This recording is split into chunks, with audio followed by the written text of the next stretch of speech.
Hello everyone, unit 7 coordinate geometry exercise 7.2 question number 8 लिखा हुआ है फॉर बोर्ड एग्जामिनेशन और उसके ऊपर भी लिखा हुआ है 100%। अब जो क्वेश्चन मैं आपको बताने जा रहा हूं सॉल्यूशन के साथ, वो मेरे अकॉर्डिंग बोर्ड एग्जाम के लिए very very very important question है, क्योंकि मोस्टली ये क्वेश्चन बोर्ड एग्जाम में आता रहा है और हम ये मान के चलते हैं इस बार भी ये आएगा। जिस बात की श्योरिटी हो कि वो आएगा या आना चाहिए, तो उसको हमें बहुत बहुत अच्छे से करना होगा। तो ठीक है, तो चलते हैं इस क्वेश्चन की तरफ जो बोर्ड एग्जाम में 100% आएगा, हम ऐसा मान के चलते हैं। ओके, तो unit 7 coordinate geometry exercise 7.2 question number 8 क्या कहता है, देखिए। If A and B are -2, -2 एंड 2, -4 रेस्पेक्टिवली, ए के कोऑर्डिनेट दिए हुए हैं, बी के कोऑर्डिनेट दिए हुए हैं, find the coordinates of the point P such that AP equal to 3/7 AB and P lies on the line segment AB। ठीक है, अब क्वेश्चन क्या कहता है, मैं आपको अच्छे समझाने की कोशिश करता हूं कि एक लाइन सेगमेंट है ए बी, ठीक, और उसमें एक पॉइंट दिया हुआ है पी, उसमें एक पॉइंट दिया हुआ है पी, ठीक है। उसमें ए के कोऑर्डिनेट है आपके पास -2, -2 और बी के कोऑर्डिनेट है आपके पास 2, -4। ठीक, ए के कोऑर्डिनेट पता है, बी के कोऑर्डिनेट पता है, और क्या दिया हुआ है कि एक कंडीशन दी हुई है एपी इक्वल टू 3/7 AB। क्या दिया हुआ है, एपी इक्वल टू 3/7 AB, और ये कह रहा है कि हमें पी के कोऑर्डिनेट फाइंड करके बताइए वो क्या होंगे। और पी जो लाई कर रहा है लाइन सेगमेंट ए बी पर है, कहां पर लोकेशन है पता नहीं, यानी एक तो पी के कोऑर्डिनेट फाइंड करने हैं और एक रेशियो भी हमें पता लगाना होगा, क्योंकि पी के कोऑर्डिनेट तभी फाइंड होंगे जब भी कोई पॉइंट किसी लाइन को डिवाइड करता है, डिवीजन में होता है, तो उसके लिए रेशियो की जरूरत होती है। इससे एक क्वेश्चन बताया था मैंने, उसमें हमने रेशियो 1:2, 2:1 लिया था, वो ट्राई सेक्शन था। हमने आइडिया लगा रहे कि हाँ भाई पार्ट इक्वल है तो ये रेशियो ले लेंगे। यहां तो पता ही नहीं है पी की लोकेशन क्या है, जनरली हम आइडिया से लगा दिए भाई यहां रही होगी, लेकिन हम पी के कोऑर्डिनेट हम फाइंड करें कैसे, ना तो हमें पता है ये मिड पॉइंट है। अगर ये मिड पॉइंट होता तो मिड पॉइंट फॉर्मूले से आराम से आ जाता। मिड पॉइंट फॉर्मूला क्या होता है, x equal to x1 plus x2/2, y equal to y1 plus y2/2। ठीक है, इसकी लोकेशन पता होती रेशो के according, no problem. x equal to m1x2 plus m2x1/m1 plus m2, ये वाले आइडेंटिटी लगा देते, x ऐसी y की लगा देते, लगाएंगे अब भी हम सेक्शन फॉर्मूला, बट हमें नहीं पता कि पी के अलॉन्ग ये पोजीशन क्या है ए बी की। उसके लिए यानी हमें पी कोऑर्डिनेट निकालने x1, हमें उसके लिए रेशियो चाहिए।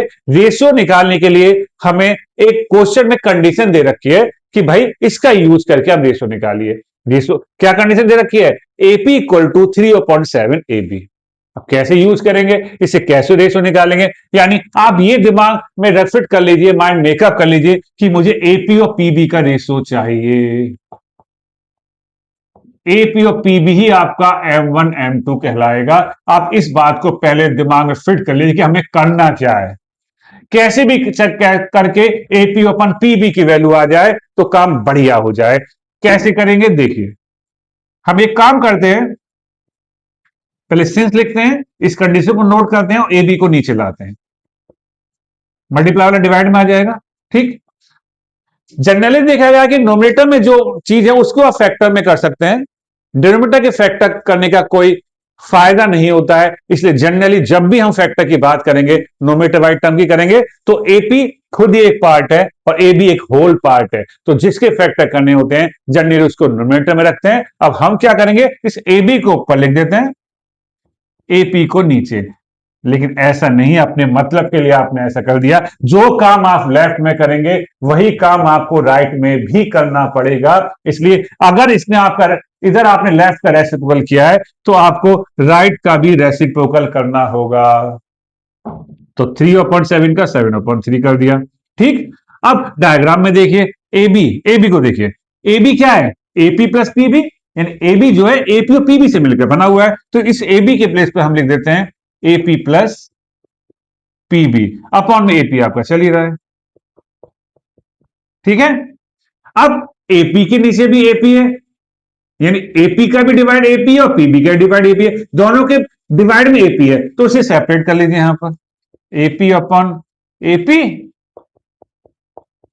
PB upon AP. अगर आपको कंफ्यूजन हो पता नहीं कैसे कर दिया क्या कर दिया, दोनों के डिनोमिनेटर सेम है, एलसीएम ले लीजिए, यही आएगा। अपने सेटिस्फेक्शन के लिए आप चाहें तो इसका एलसीएम लेके देख लीजिए, अगर यही आ रहा है तो आपका सही चल रहा है, प्रॉपर्टी वेरीफाई हो रही है। एपी से एपी काट दीजिए, सेम लाइक टर्म में 1 आ गया, तो 1 प्लस पीबी अपॉन एपी, ध्यान से देखिएगा, इक्वल टू 7/3। क्लियर? 1 को राइट में ले जाते हैं,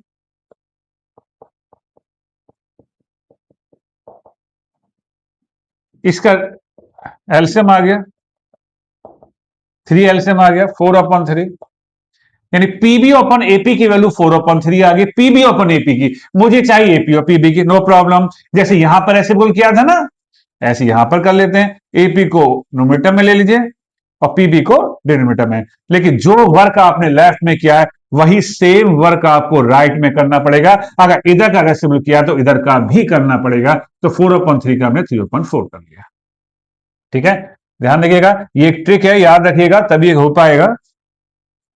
अब यहां पर क्या मिला आपको, एपी इज टू पीबी मिला 3:4, तो बड़ी मेहनत से हमने रेशो फाइंड किया 3 और 4, यानी M1 M2 का रेशो 3:4 आ गया, यानी मिशन सक्सेसफुल, है ना। M1 M2 आ गया 3/4, M1 M1 3 आ गया, M2 4 आ गया। अब हो जाएगा सेक्शन फॉर्मूले से, कैसे देखिए, थोड़ा सा स्पेस बना लेते हैं यहां पर, तो 3 और 4 का रेशो आ गया, अच्छा लगा, थोड़ा सा स्पेस यहां ले लेते हैं जिससे कि कोई प्रॉब्लम ना आए, और ध्यान से करते हैं कि थोड़ा सा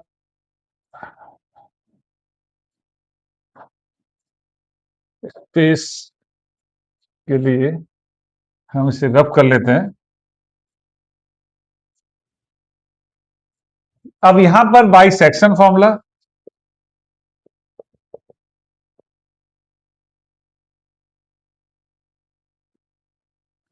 सेक्शन फॉर्मूला क्या कहता है पता है आपको, कि x equal to M1 x2 plus M2 x1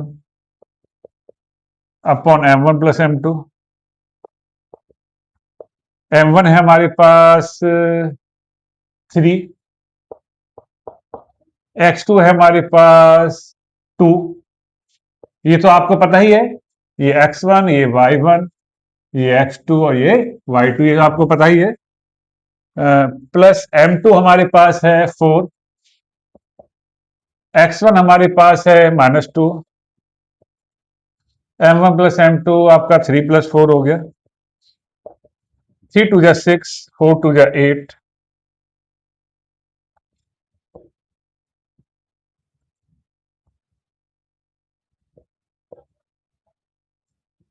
तो -2/7, ये आपकी वैल्यू आ गई आपकी x की। यस, अब y क्या आइडेंटिटी लगा देते हैं, M1 y2 plus M2 y1 upon M1 plus M2। M1 के प्लेस पर M1 की वैल्यू, Y2 के प्लेस पर Y2 की वैल्यू, M2 के प्लेस पर M2 की वैल्यू, और Y1 के प्लेस पर Y1 की वैल्यू। वैल्यू ध्यान से रखिएगा, M1 Y2 plus M2 Y1, और नीचे 3 + 4 आ जाएगा, 3 4 12, 4 2 8। साइन का ध्यान रखिएगा, वैल्यू ब्रैकेट में ही रखिएगा जिससे कि साइन की मिस्टेक ना हो। ठीक है, साइन की मिस्टेक नहीं हो, ध्यान से कीजिएगा, plus minus minus plus minus minus, तो ये आ गया -12 -8 आपका -20/7। तो P के कोऑर्डिनेट हमारे पास आ गए -2/7 कॉमा -20/7। ठीक है, तो मे भी समझ में आ गया होगा। और किस टाइप से हमने फाइंड किया, आपके सामने था सॉल्यूशन, प्रॉपर स्टेप के साथ किए, जल्दबाजी मत कीजिएगा, स्टेप ज्यादा हो जाए कोई प्रॉब्लम नहीं। बट अच्छे से बढ़िया प्रॉपर एक एक स्टेप रूल के अकॉर्डिंग कीजिएगा। ओके, तो बार बार वीडियो को देखिए, समझ में ना आए फिर भी कोई प्रॉब्लम हो तो कमेंट बॉक्स में कमेंट कीजिएगा, रिप्लाई जरूर मिलेगा। ठीक है, तो और भी अच्छे अच्छे क्वेश्चन के साथ बोर्ड एग्जाम के लिए हम नेक्स्ट वीडियो में मिलेंगे। बने रहिए हमारे साथ, करते रहिए प्रैक्टिस। Best of luck.